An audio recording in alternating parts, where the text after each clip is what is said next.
जान की सुरक्षा का मसला आजकल काफ़ी गहराया हुआ है। ट्रेन में सफ़र करो तो बर्थ गिर जाती है। कभी कंस्ट्रक्शन के चलते ट्रेन में बैठे यात्री की जान चली जाती है। दिल्ली जबलपुर राजकोट एयरपोर्ट जाओ तो छत गिर जाती है। कई पुल गिर गए, सड़कें धंस गई, करोड़ों की लागत से बना प्रगति मैदान टनल डूब गया। हम सुरक्षित कहाँ हैं? बाहर इतना खतरा है, ऐसे में अपने घरों में तो सुरक्षित महसूस कर सकते हैं, लेकिन अगर हम कहें कि शाम को आप अपने घर में हो और आपके घर के बगल वाली विशालकाय पानी की टंकी गिर जाए तो क्या होगा? ऐसे में आप क्या अपने घर में भी सुरक्षित नहीं है? प्रश्न चिन्ह। जी हाँ, सुनने में ये डरावना है, लेकिन ऐसा ही एक हादसा हुआ है मथुरा में। मथुरा के कृष्णा विहार कॉलोनी में महज 3 साल पहले बनी पानी की टंकी गिरने से 2 लोगों की जान जाने और 13 लोगों के घायल होने की खबर है।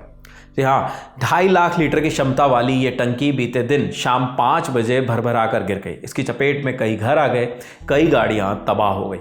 लेकिन लापरवाही का यह आलम कई घरों के चिराग बुझा गया, वहीं कई घरों को वो दर्द दे गया जिसके बारे में उन्होंने सोचा भी नहीं था। खबरों के मुताबिक इस टंकी का निर्माण जल निगम ने करवाया था। इसके बाद इस टंकी का हैंडओवर नगर निगम को दे दिया गया। इलाके के लोगों ने यह भी बताया कि जब ये टंकी बन रही थी तो लोगों ने इसके कॉलोनी के बीचों बीच बनने का विरोध भी किया था, लेकिन विरोध के बावजूद जल निगम और पार्षद जी अड़े रहे और इन सारी चीज़ों को अनदेखा करते हुए ये टंकी बन गई। पानी की टंकी गिरने की खबर सामने आते ही प्रशासन के आला अधिकारी मौके पर पहुंचे और मलबे को हटाने का काम शुरू कर दिया।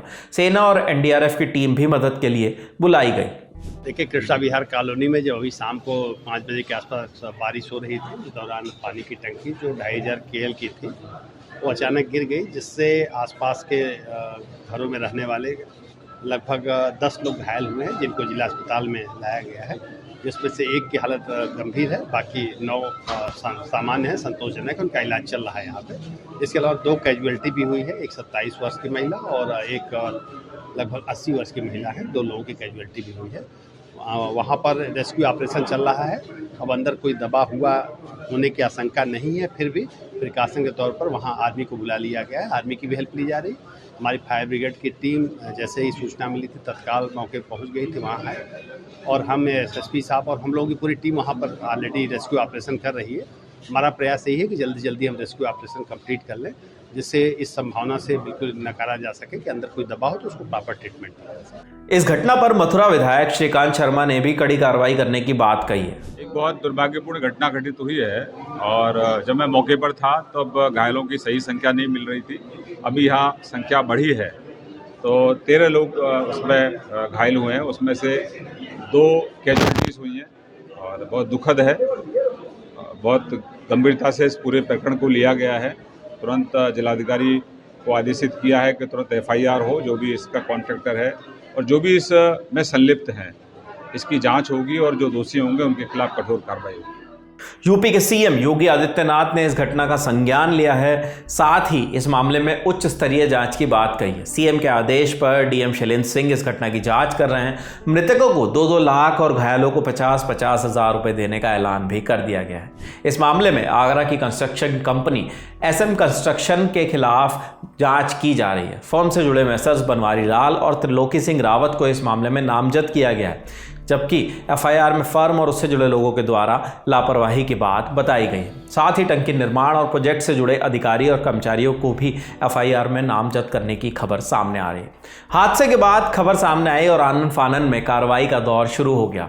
घायलों की, मृतकों की रिपोर्ट तैयार की गई, लेकिन बीते कुछ दिनों से हो रहे इन घटनाओं में सबसे बड़ा प्रश्न घूम फिर कर वही उठता है। हम अपने मत का इस्तेमाल करके एक अच्छा नेता, एक अच्छी सरकार चुनते हैं। उस नेता से उम्मीद करते हैं वो हमारे जीवन में बदलाव लाएगा, हमारे जीवन को बेहतर करेगा, लेकिन अगर वो नेता, उनसे चल रही संस्थाएं जीवन बेहतर तो छोड़िए, अपने भ्रष्टाचार और लापरवाही से हमारे जीवन को लेने लगें, तो इसे आप क्या कहेंगे?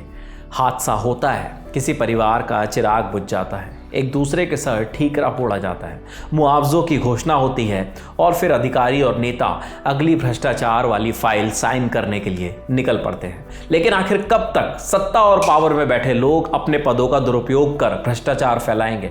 कब तक आम आदमी अपनी जान गंवाता रहेगा? आखिर कब तक कोई गरीब अपना पेट पालने के लिए घर से निकलेगा और किसी खंबे के नीचे दबकर फिर कभी वापस नहीं लौटेगा? सवाल उठेंगे और हम पूछेंगे। सवाल ये कि इतने बड़े हादसे का जिम्मेदार कौन है? पानी की टंकी बनवाने वाला जल निगम, या फिर पानी की टंकी बनाने वाला ठेकेदार, या फिर जिस नगर निगम के पास बाद में इसके रख रखाव की जिम्मेदारी थी वो? सब एक दूसरे पर ठीकरा फोड़ अपना पल्ला झाड़ रहे हैं, लेकिन इन सब की चपेट में सिर्फ एक आम आदमी ही आता है।